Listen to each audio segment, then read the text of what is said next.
Hi everybody, Matt Bull here, MD of Action Coach in Loughborough, here with another episode of the Business Spotlight series. And I'm delighted today to be joined by Divyesh Chudasama from Tattle Limited. How are you today, Divyesh? I'm doing well. How are you? Yeah, always good, man. Always good, always good. Good. Right, let's get started then. Tell us a little bit about who you are and what your business does. Sure. Yeah. So very briefly, just give you a quick overview about myself. By profession, I'm an engineer. When I say engineer, I'm a software slash data engineer. So computer programmer, coder, whatever you want to call it. I go by many names, but that's what I do for a living as a profession. I did something similar at university as well. So I got a degree in computer science and mathematics. I'm a Loughborough boy, always have been, still here. Can't seem to leave the town. I love it so much. And then in terms of Tattle, yeah, Tattle is it's a startup. I'm one of the three co-founders of the business. I'm also geared up with the hoodie and all, so that's cool. Yeah, essentially what Tattle does is it's a digital platform online. We have an app available on the App and Play Store as well, but that's being worked on, that's being redeveloped. But currently we're working on a web platform. It's a digital platform that allows students at university, graduates, and young early starters to basically connect with industry professionals in any sort, be the likes of engineering, accounting, all various fields. We've got fitness, we've got property consulting, you name it. They can essentially connect with these career consultants for career advice, casual career. So we don't like to use the word mentoring, but it's what do you call it? Casual career consulting, essentially, because a lot of the time students and they want to start somewhere, they're not sure, they don't have the experience. So this platform allows them to connect directly with the people doing the jobs that they want to do, so they can sort of navigate their career ladder. Essentially, that's what it is. Amazing, amazing. Mm-hmm. So I suppose the first question that jumps out to me Yeah. is how was the business idea conceived? As you said, coder, computer background. What was it that drove the business Yeah. idea in the first place? Yeah. So I love it when someone asks me this, because then I love things with the backstory. I'm the kind of guy that I love to know how the ideas came about. So it's very fitting that you've asked me this. So this business that's been set up, it actually comes out from my own personal experiences as well. So back in 2017, I used to work for a consultancy back in Derby, and when I started working there, I met a colleague there who's now the co-founder, who's now one of the other co-founders of Tattle. And we soon came to know that we both live in Loughborough. So then what we started doing was we started sharing drives. He'd drive in his car and I'd take me, and then I'd take him, kind of thing. So one morning we were driving to work, and he did a lot of mentoring because he does part-time lecturing as well at university. And Okay. he said, I always get approached by students telling me that, oh, I want to go into accounting, I want to go into data science, I want to go into software engineering, I want to go into blah, blah, blah, whatever it is. But the biggest problem they face is, A, they're not ready for work, because the knowledge they learn from university can only take them so far. When you actually go into the working world, as you can know, employers are looking for certain skills as well as the domain knowledge that they have. So there's a lack of those domain skills, and the student feeling ready for work. And number two, they're not really sure if they want to do a job in the degree they've got. That's becoming more of a common thing now, you see. Mm-hmm. And these were two questions that he saw repeatedly all the time. And we were having a chat, and knowing my background, he's a data scientist, he codes as well, but knowing my background, we were just chatting. I'm like, just hold that thought. I think we want to do something here, and the rest is basically history. That's how it was born. Basically. Amazing, amazing. So we thought, why don't we build something? Yeah. That solves that problem? And that's when Tattle came. Yeah. Amazing. Right. So Divyesh, amazing journey so far. The start of journey is an interesting one for anybody. What are the key lessons you've learned along the way? Yes, key lessons. I would say there's two key lessons that I've learned along the way personally. Number one is listen to your customers, in the sense that the product you think you've built and that they want is not actually the product they actually want. They want something else, which is like an iteration of the product. So when we first built it, we brought it to them. Yes, we're trying to solve that problem, but it doesn't necessarily mean that your solution is the one-stop solution to solve that problem. So that's the first thing. Always listen to your customers, and because Tattle has had many iterations to how from when it started to where it is now in terms of the direction of going. And number two is the lean. You must have heard is the lean experiment. So when you have an idea, make a prototype. You don't need to go all full shebang and like spend thousands and thousands overhead. Create something simple. Create a prototype that is enough to use and show the functionalities of what you're trying to solve, right? If it's to do with software, of course, then basically put it out there and just see how the market interacts with it. Basically just see how the market interacts and go with what your market is saying, because go with what your customers are saying, because that's what's going to allow you to sort of grow and scale. So they're the two key lessons that I've learned. Cool. How did you find that transition? Because the Lean Startup is an amazing methodology. Anyone watching this, if you haven't read it, there's some awesome YouTube videos where they explain it and everything. Yeah. But as a coder, that's got to be key for you to understand the process. That's what coders do. But then you've got to let go a bit, haven't you, with the Lean Startup? You've got to let go and almost let the market tell you. How was that transition for you? It was very interesting, actually. It was, we learned the hard way, I would say, because we were part of the Leicester startups. The Leicester startup. We were cohort 3 or 4. I think we were cohort 4, actually. Yeah. So we learned about the Lean Startup there. And as I think I don't know if I mentioned this before, but as a coder, we have a tendency, we got a list of features. Let's go and code everything.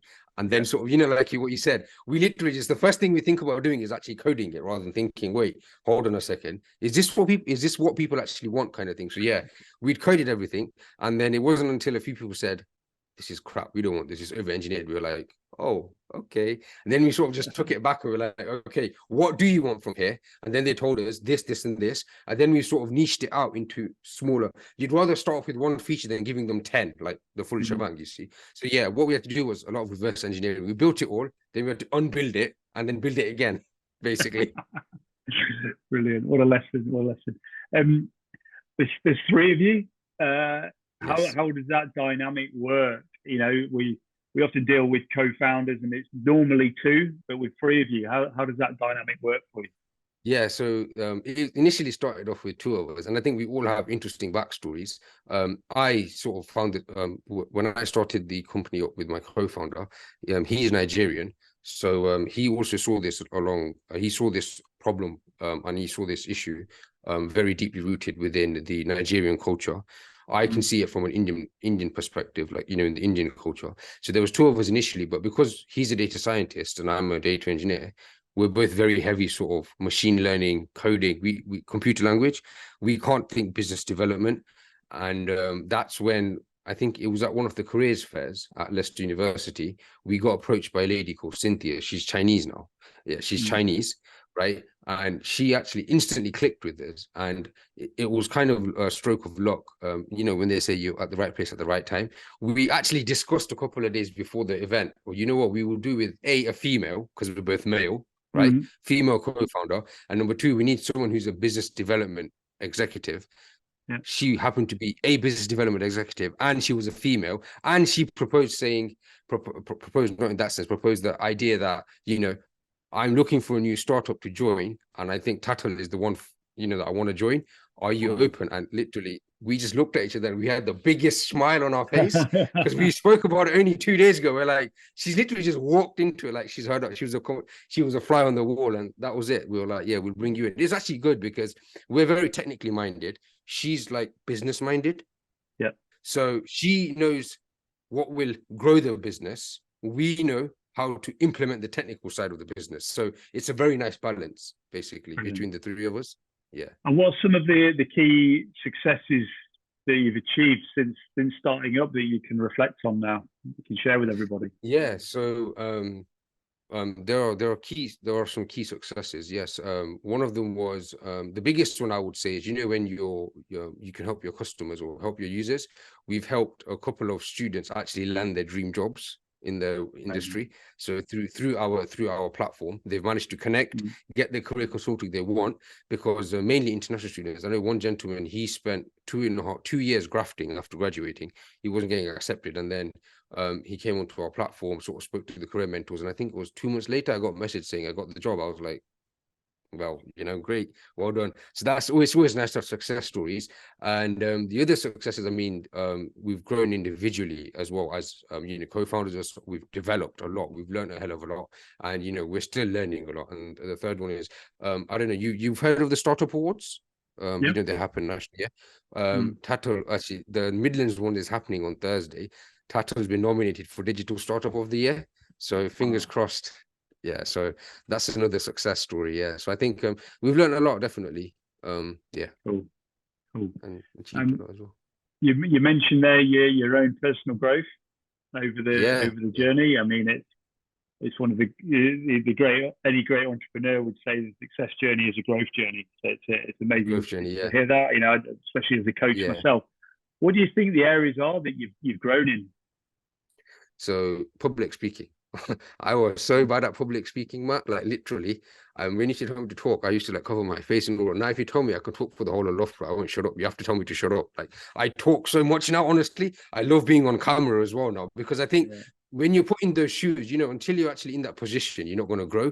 And I think as being an entrepreneur, having Tattle as a business, you're forced to sort of go out there and speak about your business. Like, I mean, it's all good and well and said, when you watch, I mean, I watched things like Dragon's Den and The Apprentice, we see all these people, and when they mess up a pitch and something, you can sit at home and point fingers, but then actually think about it. If you're in their shoes, when you're an entrepreneur, you kind of understand where they are. So I think my public speaking skills have come a long way. And in terms of the other thing is, it makes you humble, man. Like, I'm not saying I wasn't humble before, but it's made me more humble in the sense that, if you look around, you can learn from anyone and everyone. Literally, that's the mindset you should have. I learn from mentees that I mentor. They teach me stuff. I'm like, oh wow, I'm learning from you, kind of thing. So it's brilliant. Yeah. So I would say definitely, yeah. That idea of the humility is so important as you grow your business. Often I'll say to people we work with, like, it's not about you. It's not about you. What is out there that you can learn? The growth trajectory for your business. Where do you see the business being in 3 to 5 years? What are the aspirations you've got? Yeah, so I've got big aspirations, of course, like every sort of startup business owner. But one of the things we are definitely working towards is, at least in the next 3 years, we want to be within the UK anyways. We want to be nationally recognized as the career development platform. Like, whether it's university students or whether it's early career changers, we want to be known as the platform for career development, as not only for talent pool of students, but for employees as well. We want to sort of be in working partnerships with big organizations that usually take on, interns and things. And we want to allow big organizations to use our platform as a marketplace for where they can find a talent pool of very sort of dedicated and motivated and talented individuals. And then 5 years down the line, hopefully the plan is we're aiming to be international as well, hopefully, because we're a remote digital platform, there's no sort of geographical boundaries in that sense. So we do want to sort of, when I say international, not worldwide, but have Tattle, I don't know, maybe Tattle USA probably, or a few institutions in other countries that are also leveraging Tattle. Yeah, so that's in terms of growth and scalability. Yeah, that's the plan. Amazing. What advice would you give to anybody thinking about starting a business? There's no right time to start a business, as long as you've got the passion, as long as you've got the motivation to do it, and as long as you've got when I say skills, you learn skills on the way. But the main thing is there's no right time to start a business. If you want to start a business, do it. But one thing I would say is, before starting any business, ask yourself 2 questions: what's the problem I'm trying to solve? And will my solution help solve that problem? They're the 2 questions. Yeah, because that's what I learned the hard way. Like, I had a problem, but my solution didn't necessarily solve that problem. It overcomplicated it initially, and then I sort of had to, what do you call it? Reverse engineer it. So yeah, ask yourself two problems. If you've got a genuine problem that needs solving, because essentially that's what businesses, that's why businesses exist, right? You're there to solve a specific problem, right? So yeah, don't just build a business for like, because for the sake of it, it's not going to work. So yeah. And the final question I ask every guest on this show: what advice would you give 18-year-old version of you?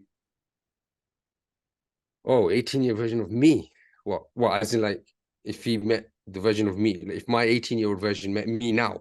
Yeah, what advice would you give him? You'd go, what would you say? You'd say, Divyesh, here's the advice. You got to know this now, based off everything you've learned on your journey. I would say the biggest advice I would give to myself would be have a growth mindset. When I say growth mindset, I mean be open, be like a sponge, right? You know how Bruce Lee said, be like water. Water can take any form you put it in, right? I'm a big Bruce Lee fan. I can't do karate for, you know, to save my life, but I'm a massive Bruce Lee fan. Yeah, just putting it out there. But you know, yeah, just be like a sponge in it. Like I said, you can learn from anything and everything. So, you know, have a growth mindset.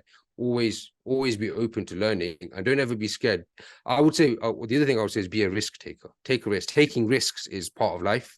If the biggest risk is not to take a risk, you've probably heard that millions of times, but that's the biggest risk. So, you know, it's good to take some risk. You never know, that risk might change your life in a good way. So yeah. Awesome. Yeah. Right, Divyesh, absolute pleasure having you on this episode of the Business Spotlight. I wish you all the success moving forward with the business. Thank you very much. And to our viewers, I look forward to seeing you on the next episode of the Business Spotlight. Many thanks. Thank you for having me, Matt. Pleasure was mine. I really enjoyed it. Thank you.